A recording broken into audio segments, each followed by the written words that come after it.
की science class में हम लोग एक बहुत important topic formation of image by spherical mirror गोली दर्पणों द्वारा प्रतिबिंब का बनना को डिस्कस करने जा रहे हैं।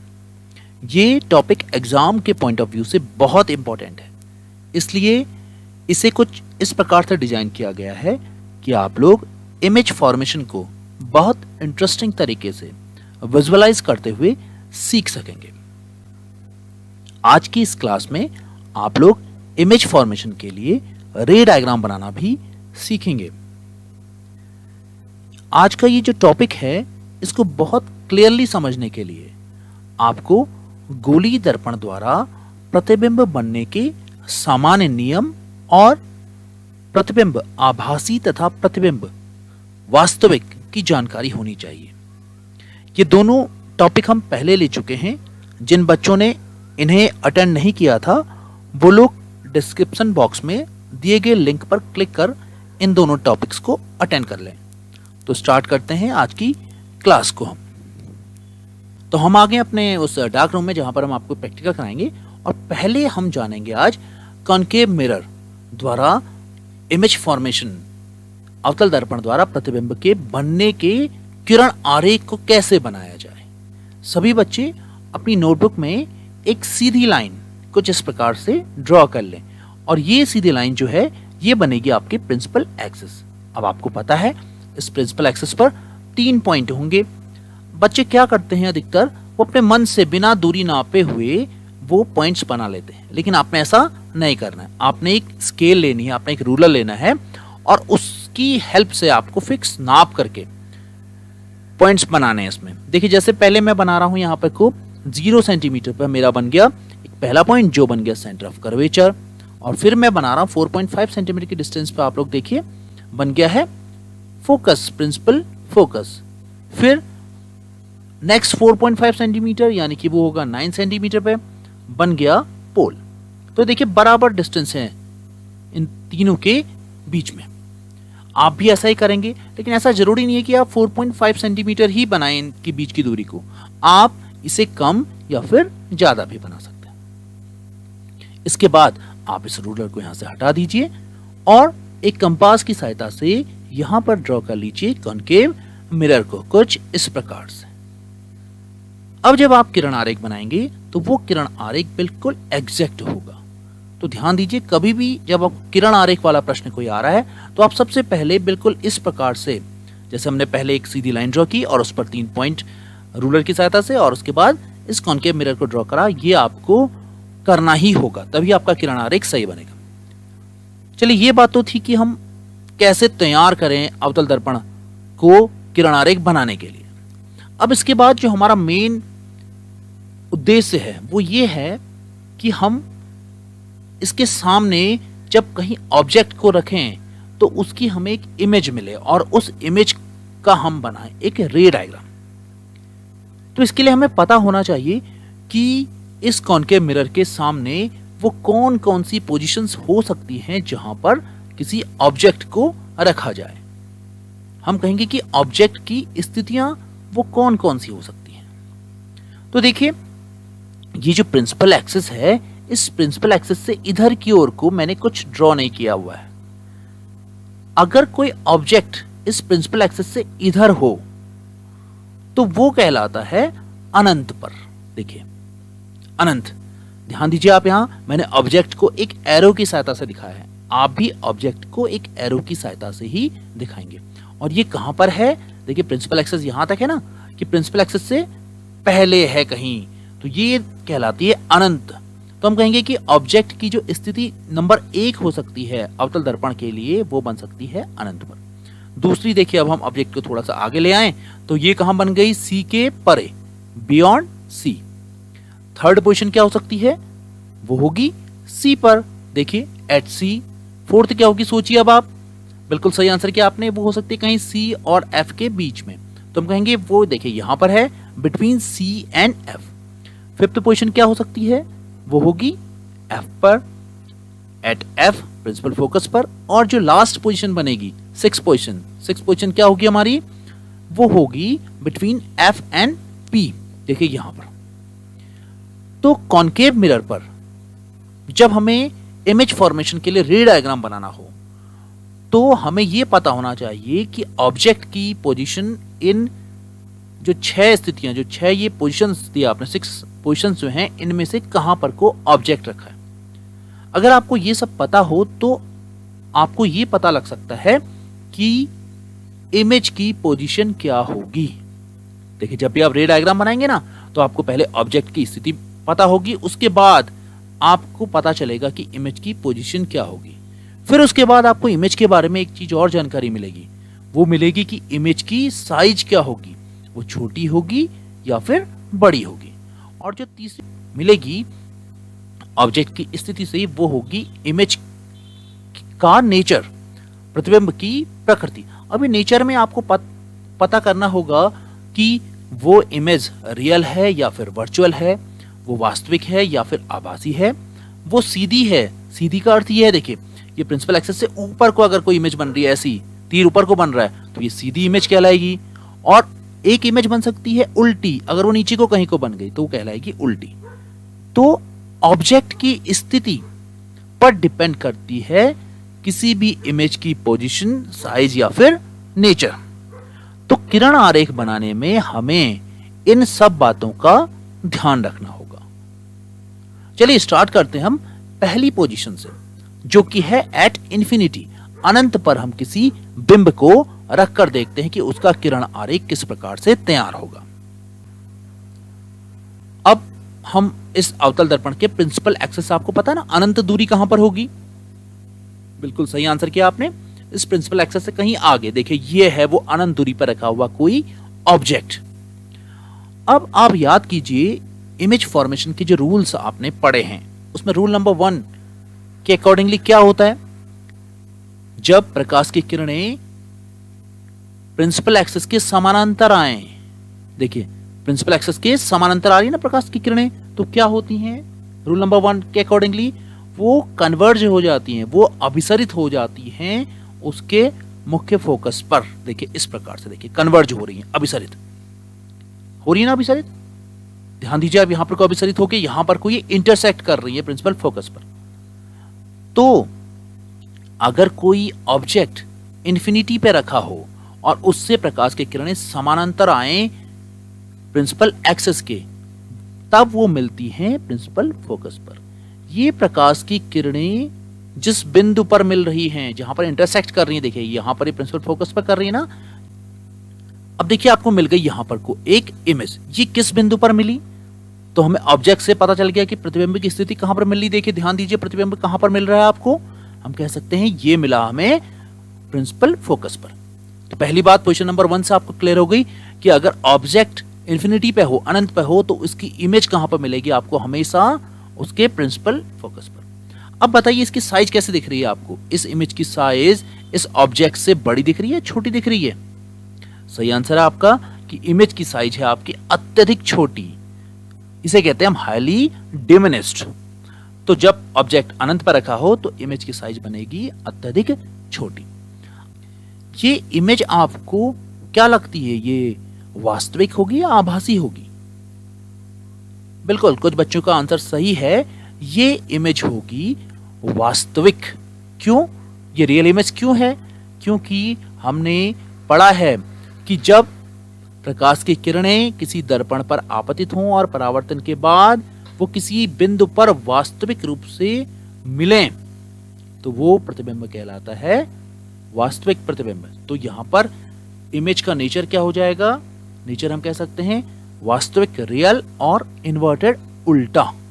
अब कई बार बच्चे सोचते हैं इस रे डायग्राम को देखने के बाद कि प्रकाश की केवल 2 ही किरणें किसी ऑब्जेक्ट से आपतित होती होंगी, जैसे यहां दिखाई गई है, एक ए से जा रही है, एक बी से जा रही है। बच्चों ऐसा नहीं है, प्रकाश की अनेकों किरणें, अनगिनत किरणें इस अवतल दर्पण के परावर्तक पृष्ठ पर आपतित होती हैं। लेकिन हम अपने रे डायग्राम को बनाने के लिए किन्हीं 2 किरणों का प्रयोग करते हैं।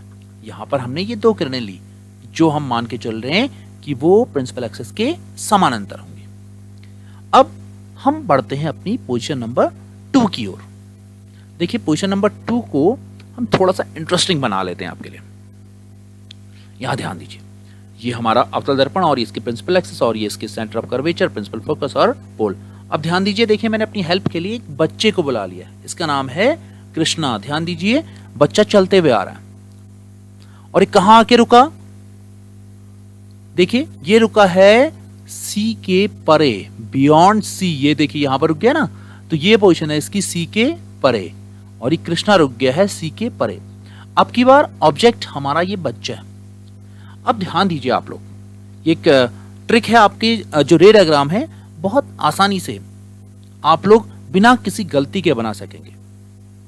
उसके लिए आप लोग याद रखेंगे, अगर आपका ऑब्जेक्ट जब तक बियॉन्ड एफ हो, यानी कि एफ तक ना पहुंचे, एफ के परे रहे, जैसे अभी ये सी के परे है यहां पे, और सी पर और सी और एफ के बीच में अगर हो, तो तब तक आप इमेज फॉर्मेशन के दो रूल जो हमने पढ़े हैं, दो नियम जो पढ़े हैं। रूल नंबर 1, अगर कोई प्रकाश की किरण मुख्य अक्ष के समानांतर आए, कुछ इस प्रकार से, देखिए ये है आपका नियम नंबर 1। देखिए ये कृष्णा की सिर से होती हुई आ रही है, तो नियम नंबर 1 कहता है कि अगर प्रकाश की किरणें समानांतर आए तो वो मुख्य अक्ष के, अगर समानांतर आ रही है तो वो परावर्तन के बाद कन्वर्ज होती हुई प्रिंसिपल फोकस से होकर के गुजरेंगी। और दूसरा नियम कहता है कि अगर प्रकाश की किरणें, देखिए कुछ इस प्रकार से प्रिंसिपल फोकस से होकर के गुजरें, आपतित हों अवतल दर्पण के रिफ्लेक्टिंग सरफेस पर, तो वो कन्वर्ज होने के बाद मुख्य अक्ष के समानांतर गुजर जाती है। ध्यान दीजिए, और देखिए यहां पर जहां पर ये दोनों इंटरसेक्ट कर रही हैं, यहां पर को कृष्णा का उल्टा प्रतिबिंब आपको दिख रहा है। तो ये दोनों नियम आप यूज करेंगे जब तक आपका ऑब्जेक्ट प्रिंसिपल फोकस तक ना पहुंचे। अब यहां पर आपके लिए कुछ प्रश्न हैं। बताइए इमेज की पोजीशन क्या दिख रही है आपको? इमेज कहां पर है? बिल्कुल सही आंसर किया आपने, बिटवीन सी एंड एफ, सी और एफ के बीच में देखिए कृष्णा की इमेज दिख रही। चलिए दूसरी बात बताइए, कृष्णा की इमेज की साइज कैसी है, छोटी या बड़ी? छोटी, देखिए दिख रही है छोटी। अच्छा अब ये बताइए, ये कृष्णा की इमेज उल्टी क्यों बन गई? ये इमेज उल्टी इसलिए बनी है, देखिए हम मान के चल रहे हैं कृष्णा के जो सिर वाला भाग है, यहां से प्रकाश की किरण कुछ इस प्रकार से आपतित हुई, पहली प्रकाश की किरण और वो प्रिंसिपल फोकस से गुजर के गई, और दूसरी प्रकाश की किरण फिर से इसकी सिर वाले भाग से ही आपतित होकर के प्रिंसिपल फोकस से गई, और वो समांतर हो गई प्रिंसिपल एक्सिस के। अब देखिए क्योंकि दोनों किरणें हमने दिखा रखी हैं इसके सिर वाले भाग से आपतित हो रही हैं, तो ये जहां पर मिलेंगी वहां पर को कृष्णा का सिर वाला हिस्सा ही रहेगा, इसलिए कृष्णा की आपको एक उल्टी इमेज दिख रही है। अब अधिकतर बच्चे ये भी सोच रहे होंगे कि जब हमें इसे अपनी नोटबुक में ड्रॉ करना हो तो क्या हम यहां पर को कृष्णा को ही दिखाएंगे? नहीं, आपको यहां कृष्णा को नहीं दिखाना है, तो आपको क्या दिखाना होगा?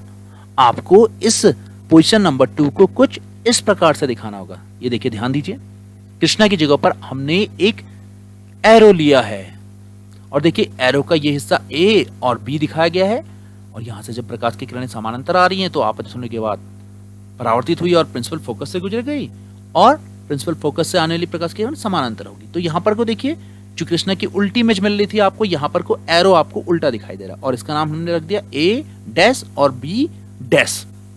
अब पोजीशन नंबर 2 से हम कह सकते हैं हमने ये सब कुछ जाना। हमने जाना अगर ऑब्जेक्ट की स्थिति बियॉन्ड सी हो, सी के परे हो, तब हमारी जो इमेज की पोजीशन होती है वो बनती है बिटवीन सी एंड एफ, सी और एफ के बीच में।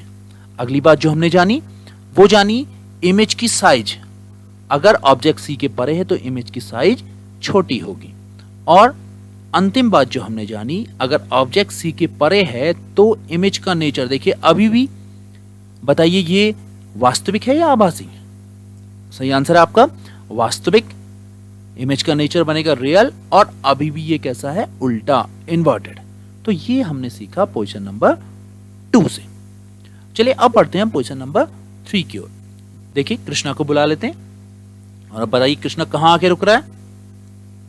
देखिए हाँ, ये रुक गया सी पर, एट सेंटर ऑफ कर्वेचर।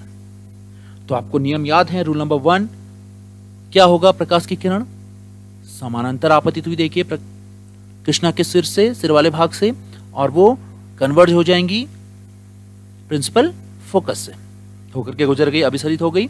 और दूसरी प्रकाश की किरण मैंने बताया था आप हमेशा क्या करें, वो प्रिंसिपल फोकस से गुजार दें ऐसे, और ये जब कन्वर्ज होंगी तो ये किस प्रकार से अभिसरित होंगी, ये प्रिंसिपल एक्सिस के समानांतर अभिसरित होगी। देखिए जैसा हमने पोजीशन नंबर 2 में किया था बिल्कुल वैसा ही है, यहाँ भी कुछ नया नहीं है, बस हमने ऑब्जेक्ट की स्थिति को बदल दिया। अब ध्यान दीजिए, देखिए यहां पर को कृष्णा की इमेज आपको मिल गई। बताइए आपको कृष्णा की इमेज कैसे दिख रही है, साइज कैसी है, बिल्कुल सही आंसर किया आपने, सेम साइज। और इसका नेचर कैसा है, देखिए ये यहां पर को वास्तविक रूप से प्रकाश की किरणें परावर्तन के बाद मिल रही है, तो ये अभी भी क्या है, वास्तविक और उल्टा। अब अगर आपको इसे ड्रॉ करना हो तो आप इसे ड्रॉ कैसे करेंगे, आप कृष्णा को तो ड्रॉ नहीं करेंगे, आप कुछ ड्रॉ करेंगे ऐसे। ये देखिए ध्यान दीजिए, ये आपको कृष्णा की जगह पर एक एरो को ड्रॉ करना है अपनी नोटबुक में, और ये डायग्राम कुछ रे डायग्राम ऐसे बनेगा। तो हमने पोजीशन नंबर 3 से क्या क्या सीखा, हमने सीखा अगर ऑब्जेक्ट की स्थिति at C centre of curvature पर अगर ऑब्जेक्ट रखा हो तो उसकी जो इमेज की पोजीशन होगी वो भी सेंटर ऑफ कर्वेचर पर ही होगी। दूसरी बात हमने जानी कि इमेज की जो साइज है वो बिंब के समान आकार की, यानी कि ऑब्जेक्ट की साइज के बराबर। देखिए यहां देखा था ना आपने, कृष्णा की जो ऑब्जेक्ट कृष्णा था उसकी जो इमेज बनी थी वो उसके सेम साइज की बनी थी। और अंतिम और तीसरी बात जो हमने इमेज के लिए जानी वो इसके नेचर के बारे में जाना, और नेचर अभी भी इसका रियल है। यहां पर देखिए रियल, क्योंकि ये प्रकाश की किरणें वास्तविक रूप से परावर्तन के बाद यहां मिल रही हैं, और दूसरा अभी भी इमेज कैसी है, इन्वर्टेड। तो ये सब कुछ हमने जाना पोजीशन नंबर 3 से। चलिए अब थोड़ा हम और आगे को बढ़ते हैं और बढ़ते हैं अपनी पोजीशन नंबर 4 की ओर। तो हम कृष्णा को बुला लेते हैं। देखिए कृष्णा आने लग गया। अब कृष्णा कहां रुका, देखिए ध्यान दीजिए, बिल्कुल आपने सही आंसर किया है। देखिए सी तथा एफ के बीच में रुक गया, यहां रुक गया। तो याद कीजिए हमारा रूल नंबर 1, कृष्णा के सिर से ऊपरी भाग से अगर प्रकाश की किरण सीधी जा रही है तो वो परावर्तन के बाद अभिसरित हो जाएगी प्रिंसिपल फोकस से, हो गई। देखिए और दूसरी प्रकाश की किरण प्रिंसिपल फोकस से आप लोग गुजार दें और इसे आप अभिसरित कर दें परावर्तन के बाद प्रिंसिपल एक्सिस के समानांतर। ध्यान दीजिए देखिए, और ये दोनों प्रकाश की किरणें वास्तविक रूप से यहां पर को इंटरसेक्ट एक दूसरे को कर रही हैं। तो देखिए इसीलिए यहां पर को आपको दिख रही होगी कृष्णा की एक इमेज मिल गई यहां पर को। अब इस रे डायग्राम को देख के बताइए कृष्णा की इमेज की साइज कैसी है। सही आंसर है आपका बड़ी साइज, और ये अभी भी वास्तविक है और इन्वर्टेड है। अब जब आप पोजीशन नंबर 4 को ड्रॉ करें तो आप ड्रॉ करेंगे कुछ उसे इस प्रकार से। ये देखिए ये एक एरो से दिखाया आपने, ये एरो ए बी, और यहां देखिए आप ए डैश बी डैश। तो हमने पोजीशन नंबर 4 से क्या क्या सीखा, हमने सीखा अगर ऑब्जेक्ट की स्थिति हो बिटवीन सी एंड एफ, सी तथा एफ के बीच में, देखिए यहां पर को है सी और एफ के बीच में ऑब्जेक्ट, तब जो इमेज की पोजीशन बनेगी वो कहां पर बनेगी, बताइए कहां पर बनी है, बियॉन्ड सी, सी के परे। देखिए सी के परे बनी। अगली बात आपने जानी इमेज की साइज के बारे में। बताइए इमेज की साइज कैसी दिख रही है आपको, यहां ध्यान दीजिए, ये देखिए बड़ी साइज की इमेज, बिंब से बड़ा, विवर्धित, विवर्धित का मीनिंग है मैग्निफाइड। ये ऑब्जेक्ट से बड़ी हमें इमेज मिली है। जो हमने सेकंड बात जानी वो जानी इमेज मिली हमें ऑब्जेक्ट से बड़ी। और जो अंतिम और थर्ड जो हमें इमेज के बारे में पता चला वो चला इसके नेचर के बारे में, और वो अभी भी देखिए रियल और इन्वर्टेड है। चलिए अब हम बढ़ते हैं अपनी पोजीशन नंबर 5 की ओर को, और कृष्णा को बुला लेते हैं। ध्यान दीजिए देखिए कृष्णा कहां आके रुक गया आपकी बार, हाँ कृष्णा रुक गया है एट फोकस, प्रिंसिपल फोकस पर जाके रुका है कृष्णा। अब हम क्या करेंगे, रूल नंबर 1 को तो फॉलो वैसे ही करेंगे हम। देखिए ध्यान दीजिए रूल नंबर 1, ये देखिए प्रकाश की किरणें कृष्णा के सिर वाले भाग से सीधी आपतित हुई, और बताइए ये परावर्तन के बाद कहां से जाएंगी, सही आंसर है आपका ये प्रिंसिपल फोकस से ही होके गुजर गई। अब क्योंकि कृष्णा तो यहां पर खुद ही खड़ा है तो हम दूसरी प्रकाश की किरण को जैसा कि अब तक करते हुए आ रहे थे, हम उस प्रकाश की किरण को प्रिंसिपल फोकस से ही गुजार रहे थे, लेकिन अब यहाँ पर ऐसा संभव नहीं है, ऐसा पॉसिबल नहीं है। तो इसलिए हम अपने रूल नंबर 3 की ओर को जाएंगे। अब इमेज फॉर्मेशन का रूल नंबर 3 क्या कहता है? अगर कोई प्रकाश की किरण देखिए कुछ इस प्रकार से सेंटर ऑफ कर्वेचर से होती हुई जाइए, देखिए जा रही है ना सेंटर ऑफ कर्वेचर से, तो क्या होगा, ये इसी दिशा में वापस भी हो जाएगी। देखिए दिख रही होगी आपको वापस होते हुए, यहां देखिए दिख रही ना, येलो कलर से ही ये देखिए ये वापस भी हो गई यहां पर।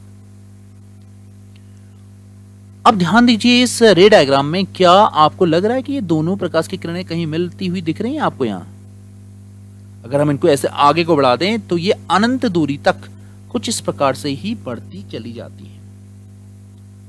तो हम क्या जाने इस रे डायग्राम से? हमने देखा अगर बिंब को हम प्रिंसिपल फोकस पर रख दे रहे हैं, देखिए कृष्णा यहाँ प्रिंसिपल फोकस पे है ना, तो उसकी जो इमेज है वो कहीं अनंत तक, अनंत पर बनेगी। कहां बनेगी? अनंत पर। और कैसी बनेगी? वो बनेगी बहुत बड़ी। चलिए इस कृष्णा की जगह पर हम फिर से अपना जो रे डायग्राम हमने कॉपी में ड्रॉ करना है उससे समझें। देखिए आप कुछ इस प्रकार से ड्रॉ करेंगे तो हम कह सकते हैं अगर ऑब्जेक्ट की स्थिति F पर हो तब जो इमेज की पोजीशन बनेगी वो बनेगी कहां पर? इन्फिनिटी पे, अनंत पर। ये प्रकाश की किरणें अनंत तक हम मान के चलते हैं कि कुछ इसी प्रकार बढ़ती हुई जाएंगी। और इमेज की साइज जो बनेगी वो बहुत बड़ी साइज की, अनंत पर अगर ये बनेगी तो ये बहुत बड़ी साइज की इमेज बनेगी, हाईली मैग्नीफाइड। और जो तीसरी बात हमने जानी, अभी भी इमेज का नेचर जो बनेगा वो रहेगा इन्वर्टेड और रियल, वास्तविक और उल्टा। चलिए अब हम पढ़ते हैं अपनी लास्ट पोजीशन की ओर, पोजीशन नंबर 6 की ओर। तो हम बुला लेते हैं कृष्णा को। देखिए आ गया कृष्णा, और कहां आके रुक रहा है? हाँ, ये आके रुक गया है बिटवीन F एंड P। तो आपको याद है फर्स्ट रूल क्या है हमारा? फर्स्ट रूल है, देखिए कृष्णा के सिर से अगर प्रकाश की किरणें चल रही हैं समानांतर और वो परावर्तन के बाद कन्वर्ज हो गई प्रिंसिपल फोकस से।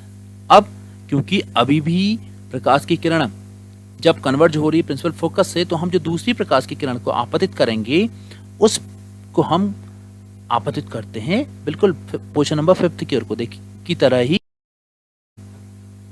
सेंटर ऑफ कर्वेचर से। तो ये वापस भी इसी दिशा में हो जाएगी, क्योंकि हमें पता है रूल नंबर 3 के अकॉर्डिंगली अगर कोई प्रकाश की किरण सेंटर ऑफ कर्वेचर से आपतित हो अवतल दर्पण के परावर्तक पृष्ठ पर, तो वो उसी दिशा पर परावर्तित भी हो जाएगी। अब ध्यान दीजिए, देखिए ये प्रकाश की किरणें जब हम आगे को बढ़ा देंगे तो ये प्रकाश की किरणें फैल जाएंगी, आपको ये मिलेंगी नहीं कहीं भी।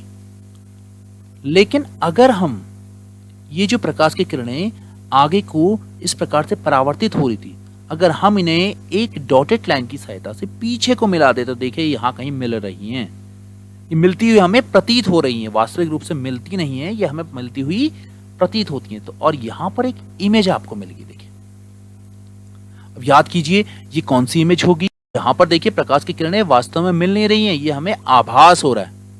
बिल्कुल सही आंसर किया आपने। ये प्रकाश की किरणें जहां पर मिलती हुई प्रतीत हो रही है, यहां पर को आपको जो इमेज कृष्णा की दिख रही है ये इमेज है आभासी, ये इमेज है वर्चुअल इमेज।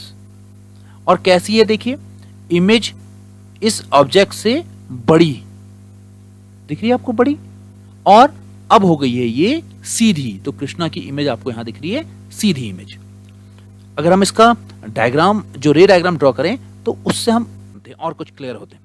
देखिए यहां पर है ए बी हमारा जो ऑब्जेक्ट था, और यहां इसकी जो इमेज बनी वो कुछ इस प्रकार से बनी A डैश B डैश। तो हमें क्या पता चला पोजीशन नंबर 6 से? हमें पता चला अगर बिंब की स्थिति हो between F and P, principal focus और पोल के बीच में, तब जो इमेज की पोजीशन बनती है वो कहां बनती है बताइए? दर्पण के पीछे बन रही है। देखिए यहां दर्पण के पीछे बनेगी। अब हम इसको आगे नहीं उतार सकते, हम किसी पर्दे पर नहीं उतार सकते, इसलिए ये कौन सी इमेज बन गई? आभासी बन गई है। और अगली बात हमें क्या पता चली? प्रतिबिंब का साइज, साइज क्या है इसका? बड़ा, विवर्धित, मैग्नीफाइड। और जो हमें नेचर पता चला वो नेचर हमें पता लगा कि अब इमेज बनने लग गई है वर्चुअल और इरेक्ट, सीधी। तो ये थी हमारी 6 पोजीशंस, 6 स्थितियां अवतल दर्पण के लिए। तो हमने अब तक क्या क्या सीख लिया, उसको उत्तल दर्पण की पोजीशन नंबर 1 के बारे में। देखिए, उत्तल दर्पण के लिए भी आप क्या करेंगे, सबसे पहले अपनी नोटबुक में एक सीधी लाइन ड्रॉ कर दें और फिर रूलर की हेल्प से आप वही 3 पॉइंट अपने पोल, फोकस और सेंटर ऑफ कर्वेचर को ड्रॉ कर दें। अब आपको पता है कि जो उत्तल दर्पण है, जो कॉन्वेक्स मिरर है, उसकी जो प्रिंसिपल फोकस और सेंटर ऑफ कर्वेचर है वो इस रिफ्लेक्टिंग सरफेस के पीछे होते हैं। अब बताइए फिर हम ऑब्जेक्ट को कहां कहां रख सकते हैं। देखिए, ऑब्जेक्ट को अब आप इधर तो रख नहीं सकते, अगर हम यहां रख देंगे तो उसकी इमेज तो हमें मिलेगी नहीं। इसलिए उत्तल दर्पण पर केवल 2 स्थितियां बच जाती हैं जहां पर हम ऑब्जेक्ट को रिफ्लेक्टिंग सरफेस के सामने रख सकते हैं। तो पहली जो पोजीशन है वो कहां पर है, ध्यान दीजिए, वो है, बताइए कौन सी पोजीशन है इसकी। गुड, आपका आंसर सही है, यह है अनंत पर। तो उत्तल दर्पण कॉन्वेक्स मिरर के लिए जो पहली पोजीशन बनती है वो है इंफिनिटी पे। तो हम कह सकते हैं ऑब्जेक्ट की स्थिति है आपकी बार अनंत पर।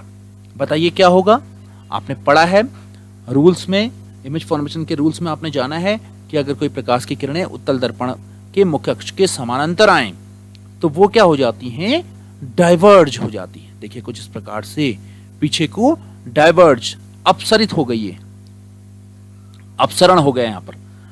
अब अगर आप ये जो डाइवर्ज होने वाली किरणें हैं, प्रकाश की किरणें, इनको एक डॉटेड लाइन से पीछे कहीं मिला दें तो हमें ये एक बिंदु पर मिलती हुई प्रतीत होती हैं।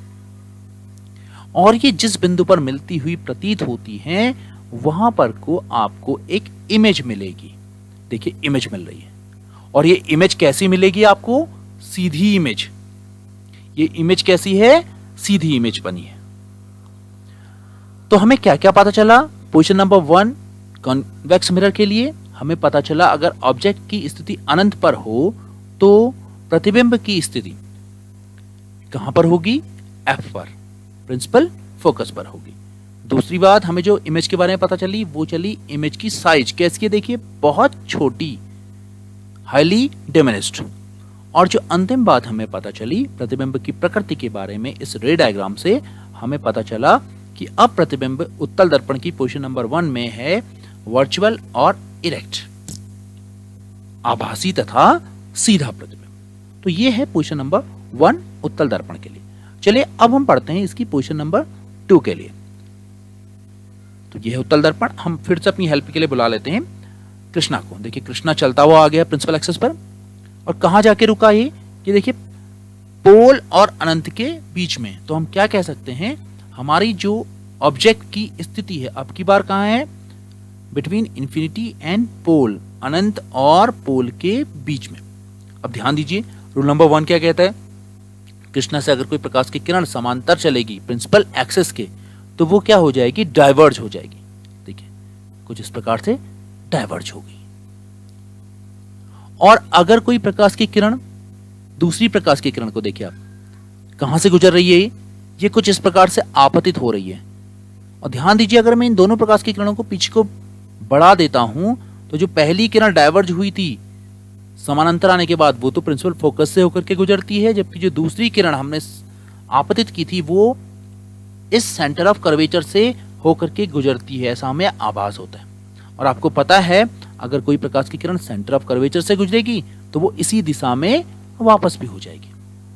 तो जब ये वापस भी हो रही है तो हमें ऐसा लगता है कि ये एक बिंदु पर कहीं एक दूसरे को काट रही है, यहाँ पर कोई इंटरसेक्ट कर रही है। और देखिए यहाँ पर कृष्णा की एक आपको इमेज मिल रही है।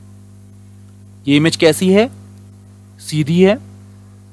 और बताइए इसकी साइज कैसी है, आपको दिख रही होगी कृष्णा की साइज से छोटी।